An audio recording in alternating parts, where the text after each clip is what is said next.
The segregation, the censorship, the blacklisting, the bullying, and the belittling of the conservative and President Trump's base has intensified over the past couple of weeks. And on top of everything that you've already seen me expose here on this channel, now Hillary Clinton has reared her head again and is saying that, well, Trump supporters, which she dubs as literal white supremacists, she's saying that they not only need to be tracked and traced, but Joe Biden needs to create criminal laws against them.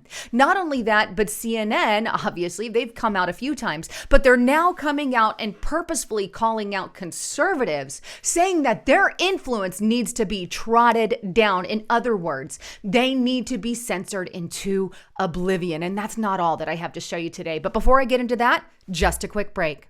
Research shows that 50% of the population makes a New Year's resolution, and fewer than 10% of those actually keep their resolution after the first few months. In fact, 27% of those give up on their goals the very first week. 31% give up on their goals after the second week. And by the time an entire month has rolled around, up to 50% or more have already given up on that goal. This is why my New Year's resolution is something very simple, to basically feel and look my best. And I can accomplish that with BioTrust Collagen Formula at healthwithlisa.com. This collagen has proven ingredients that has really done wonders for my hair, my skin, and my nails. Not to mention, ever since I have been taking this, I have really had more energy and I'm just feeling better overall. And right now, if you go to healthwithlisa.com, you can get this collagen for up to 51% off. And even better, they've got a 60-day money-back guarantee. On top of that, BioTrust donates a nutritious meal to a hungry child in your honor for your purchase. BioTrust Ageless Multi-Collagen Formula is very simple to use. All you need to do is take 1 scoop of it and add it to your cup of coffee, stir it up, and it's ready every single morning. Or you can even add it to your cold beverage, like a shake. Bottom line, this stuff is amazing and has given me so much energy. So check it out today at healthwithlisa.com. That's healthwithlisa.com and take advantage of that special offer. And for more information, check out the link in the description box below. All right, back to the broadcast. So let's dive in first to what Hillary Clinton had to say about President Trump and his followers. And remember, this is the woman, by the way, who lost to the President of the United States. And I can't help but think in the back of my mind that there is some big grudge between her and President Trump. And I'm sure this is inciting some of her tension against Trump's base. But let's go to the actual article so you can see what's going on for yourself. But here we are. The Washington Post, Hillary Clinton, Trump should be impeached, but that alone won't remove white supremacy from America. Now, this was written, obviously, by Hillary Rodham Clinton. So this is her words verbatim. She wrote the article, but I want to scroll down to this section, and here's what she says. Trump ran for president on a vision of America where whiteness is valued at the expense of everything else. Let me pause. That's not what he ran on. He ran to make America great again. Never was it about whiteness, but I move on. In the White House, he gave white supremacists, members of the extreme right, and conspiracy theorists their most powerful platforms yet, even claiming that there were very fine people among the torch-wielding militia members who converged in Charlottesville in 2017. Let me pause. Trump did not give platforms to white supremacists. He gave platforms to people who supported him. He gave platforms to alternative media because the mainstream media was constantly propagating lies.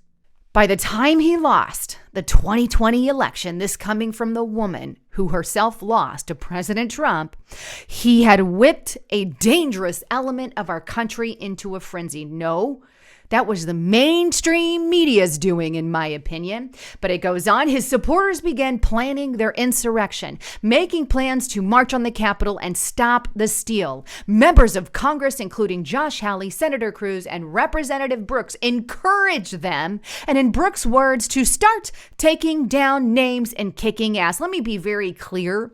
None of these senators were sitting there saying to push violence at the Capitol. That is not what was insinuated here. None of them did that. But what they did want was a peaceful protest, which is our constitutional right. But you see how they take everything and twist it?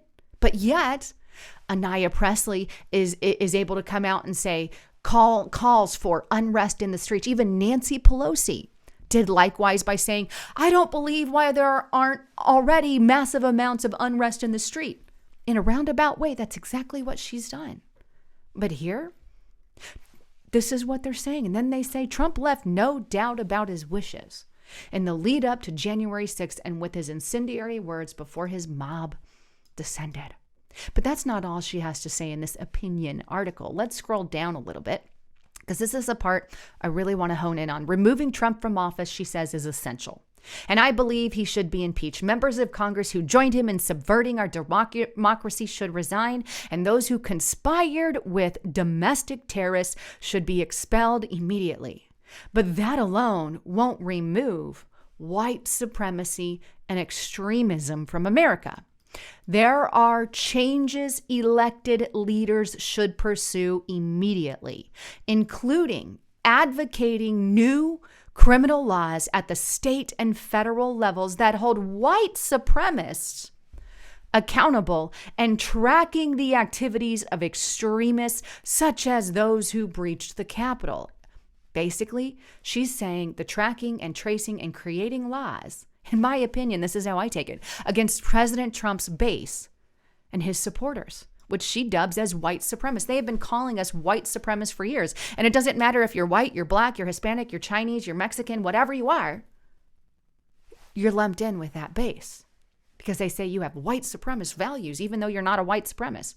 Twitter, she says, and other companies made the right decision to stop Trump using their platforms. You mean the censorship of the president of the United States is acceptable? And Twitter did what was right? No, that's called silencing one political side. But they're going to have to do more, she says. And they are doing more, by the way. And I'm going to show you the more that they are doing to stop the spread of violent speech. There is no violent speech of the people that Twitter is shutting down. They're shutting down people for their political view. They just shut down, and I'll show you this real quick. It's later on here. Breitbart.com, Twitter temporarily suspends Taylor Greene's account. Wait, what? She is a President Trump supporter. And what did they suppress her from? Oh, because she spoke about the election. And I've showed maybe thousands of these by now, but Hillary Clinton wants more. And she specifically calls out the Biden administration to do just that. She wants more of Trump's base suppressed, blacklisted, pushed down the feed, segregated against. And this is exactly what they're doing in society. But she's not alone in that. Guess who else is jumping out on the bandwagon? Of course, CNN, right? Let's take a look at this article here on the Gateway Pundit. Former Facebook executive calls for OANN Newsmax to be deplatformed. And he also says we have to turn down. This is a straight up admission against conservatives, against a political side.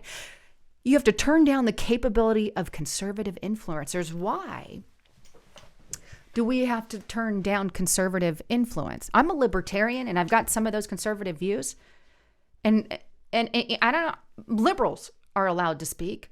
I never would say we got to turn down their influence, especially on a major platform like CNN, but they've called it out. Let's take a listen to the clip so you can hear it for yourself. Congress, but there is over half of the Republicans in Congress voted to overturn the election, and there will be a continual political pressure on the companies to not take it seriously. So I think first you have to focus on those violent extremists, and those companies have to be brave in that way.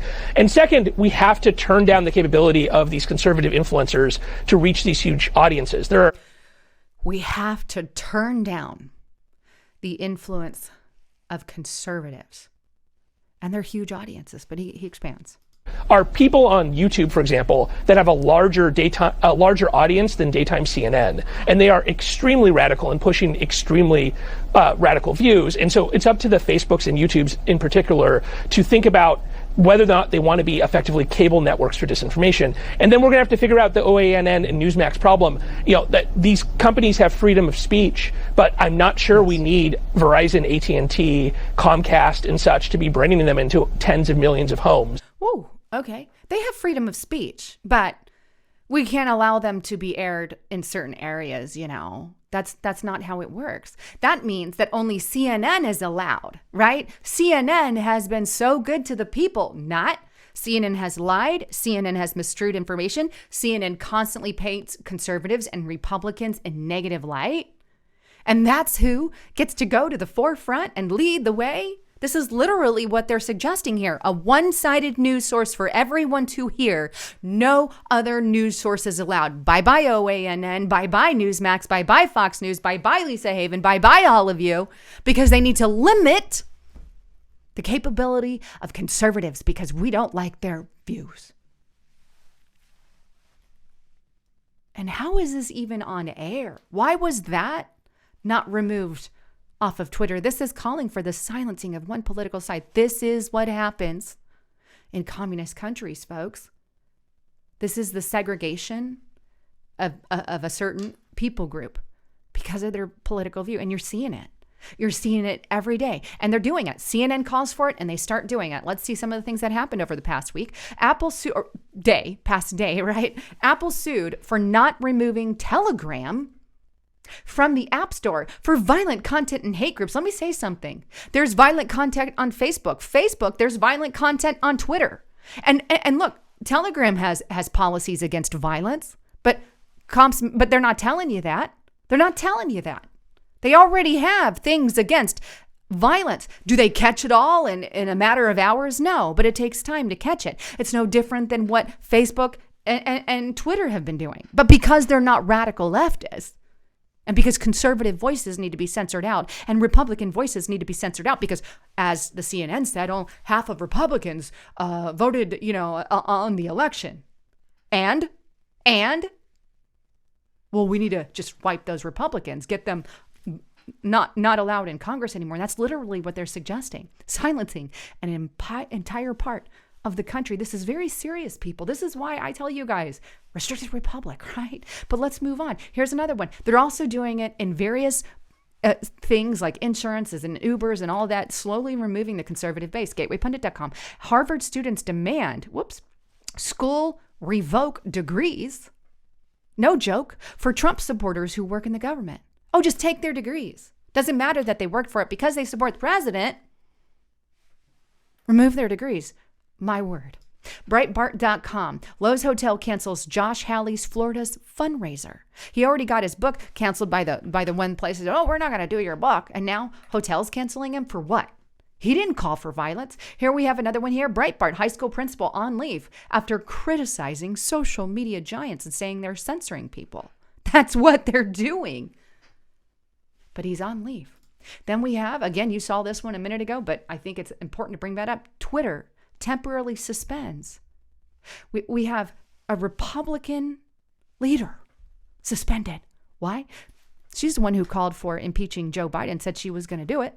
They didn't like that so much. And then we have the Guardian, Breitbart.com, Guardian of the Galaxy director James Gunn calls Ted Cruz a traitor to America. Why is Ted Cruz a traitor? Because he supported the president? That's it. A president who they've falsely labeled for 4 years as a white supremacist, as a xenophobic racist, as just the worst things I could ever imagine being called a president. Despite the fact of all that he has done for everyone here in the United States of America, people of color and people, everyone. There's no difference. And that's what the left wants to tell you. And so now they seek to impeach him, and now you're seeing what's happening to conservatives, libertarians, and Republicans all across our country. I warned and warned about the leftist radical takeover in America, and the globalists is part of that, obviously. And we're seeing it play out, folks. We are seeing it play out. Please also follow me on BitChute. I'm on BitChute under Lisa Haven. Please get over there. And over on Rumble, I'm also there. I'm under Lisa Haven on Rumble, and I'm also under Restricted Republic. So please get on over to those other platforms. Anyhow, I love all of you. Thanks again for tuning in. I'm Lisa Haven, signing out.